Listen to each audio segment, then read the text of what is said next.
நம்ம அவினாஷில அடுத்த வர முகூர்த்தத்துக்கு உங்க வீட்ல நடக்கிற ஃபங்க்ஷன்ஸ்க்குலாம் மண்டபம் தேடிட்டு இருக்கீங்கன்னா மறக்காம இந்த வீடியோவை சேவ் பண்ணி வச்சுக்கோங்க. ஏன்னா இன்னைக்கு ஒரு சூப்பரான மண்டபத்தை பத்தி தாங்க சொல்ல போறேன். அப்படியே இந்த மாதிரி யூஸ்ஃபுல்லான அப்டேட்ஸ்லாம் உடனே தெரிஞ்சுக்கணும். நம்ம பேஜ்க்கு ஒரு ஃபாலோ மட்டும் பண்ணி வச்சுக்கோங்க. நம்ம அவினாஷி டு திருப்பூர் போற வழியில லிங்கம்பாளையம் பஸ் ஸ்டாப்ல இருந்து லெஃப்ட் கட் பண்ணி ஒரு 200 மீட்டர் வந்தீங்கன்னா ரைட் சைட்லயே லொகேட் ஆயிருக்கவங்க தாங்க இந்த ஹார்ஆர் மகால். இந்த மகால் நம்ம அவினாஷில 15,000 அடியில செம்ம பிரம்மாண்டமா கட்டியிருக்காங்க. இந்த மண்டபத்தோட என்ட்ரன்ஸ்லயே நல்ல ஒரு பிள்ளையார் கோயிலோட அப்படியே நல்ல ஸ்பேசியஸ் இருக்க மாதிரியும் 2 கெஸ்ட் ரூமுமே முன்னாடியே கொடுத்திருக்காங்க. அப்படியே உள்ள ஹாலுக்கு வந்தீங்கன்னா 600 பேர் ஒரே டைம்ல உட்கார அளவுக்கு ஃபுல் அண்ட் ஃபுல் ஏசி வசதியோட ரிசப்ஷன் ஹாலுமே கொடுத்திருக்காங்க. ஹாலோட ஸ்டேஜுக்கு பக்கத்துலயே லெஃப்ட் அண்ட் ரைட் சைடுல சூப்பரான ஏசி வசதியோட இருக்க மாதிரி மாப்பிள்ளையான் பொண்ணு ரூமுமே கொடுத்திருக்காங்க.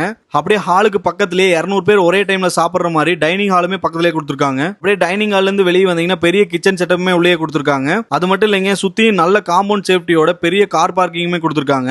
அப்புறம் உங்க வீட்லயும் நடக்கிற ஃபங்க்ஷன்ஸ்க்கு இந்த மாதிரி மண்டபம் எல்லாம் தேடிட்டு இருக்கீங்கன்னா மறக்காம இந்த மண்டபத்தை விசிட் பண்ணி பாருங்க. அப்படியே இந்த மாதிரி யூஸ்ஃபுல்லான அப்டேட்ஸ்லாம் உடனே தெரிஞ்சுக்கணும். நம்ம பேஜுக்கு ஒரு ஃபாலோ மட்டும் பண்ணி வச்சுங்க.